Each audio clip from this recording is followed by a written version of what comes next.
Amreli civil હોસ્પિટલમાં સર્જાયેલી દુઃખદ ઘટનાને લઈને દેવી પૂજક સમાજમાં ભારે રોષ ફાટી નીકળ્યો છે। 4 દિવસ વીતી ગયા હોવા છતાં સમાજજનોએ મૃતદેહ સ્વીકારવાનો ઇનકાર કર્યો છે।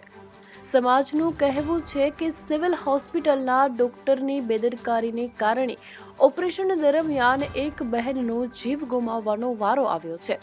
તેથી જવાબદાર સામે કડક કાર્યવાહી અને ન્યાય મળ્યા વિના લાશ સ્વીકારવામાં નહીં આવે। આજરોજ તારીખ 24ના રોજ સમગ્ર જિલ્લાના દેવી પૂજક સમાજના આગેવાનો અને મોટી સંખ્યામાં સમાજજનોએ સિવિલ હોસ્પિટલનો ઘેરાવ કરી વિરોધ નોંધાવ્યો હતો। સમાજના આગેવાન ભરતભાઈ કાતરિયાએ જણાવ્યું હતું કે થોડા સમય પહેલા થયેલા ગાભા કાંડમાં પણ હોસ્પિટલ તંત્ર દ્વારા કોઈ ન્યાય આપવામાં આવ્યો નહોતો અને હવે ફરી આવી જ પરિસ્થિતિ સર્જાઈ છે। સમાજના આગેવાનોનું કહેવું છે કે જ્યારે સુધી જવાબદાર ડોક્ટર અને તંત્ર સામે યોગ્ય કાર્યવાહી નહીં લેવાય અને પરિવારને ન્યાય નહીં મળે ત્યાં સુધી આંદોલન ચાલુ રહેશે। હાલ પરિસ્થિતિ તંગ બનતા વિવિધ સમાજોના લોકો પણ એક થઈને લડત આપી રહ્યા છે। રિપોર્ટર ફારૂક બિલખિયા, અમરેલી।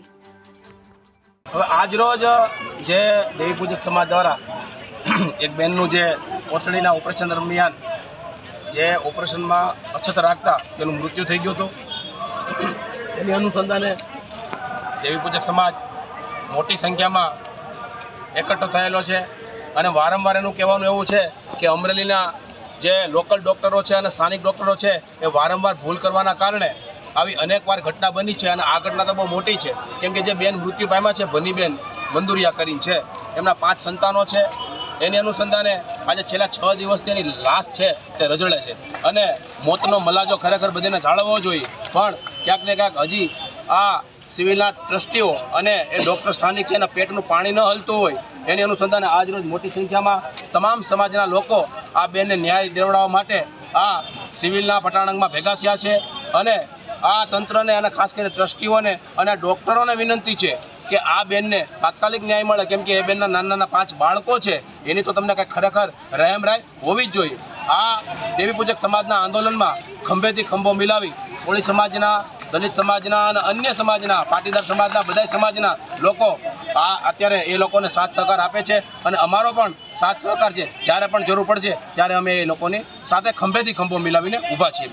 વારે વારે મુદ્દો બને છે અને અનેકવાર રજૂઆત કરવી છતાં આ કાન છે ને આ ખાડા કાન કરતે આ ટ્રસ્ટના જે સભ્યો છે એને કહેવાનું કે તમે આવા ડૉક્ટરને રજા આપી દો અને લાલ લીટો કાયદેસર મારો, જેના કારણે બીજી જગ્યાએ આવી ભૂલ ન કરે।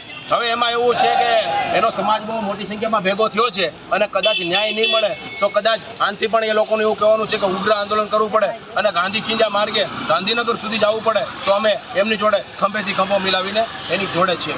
કાબાકાંડમાં તો અમે તાકાતથી આંદોલન કર્યું હતું અને આ ડૉક્ટરનું એવું કહેવાનું હતું કે ખરેખર આવું કાંઈ થયું જ નથી, પણ હું એ દામનગરના ડૉક્ટરને પણ ધન્યવાદ આપું છું, કેમ કે એણે લખીને આપેલું છે કે ખરેખર આ સિવિલના સ્થાનિક ડૉક્ટરોએ કપડું અંદર રાખીને બેદરકારી રાખીને મોટી ભૂલ કરી છે, તેમ છતાં એ લોકોએ 10 તારીખે કમિટી બોલાવી હતી અને એના ફાધરને પણ હાજર રાખેલા હતા। હવે આગળ શું નક્કી કરશે ત્યાર પછી ફરીવાર એ બાબતે પણ સિવિલની મુલાકાત કરવાની થશે મિત્રો।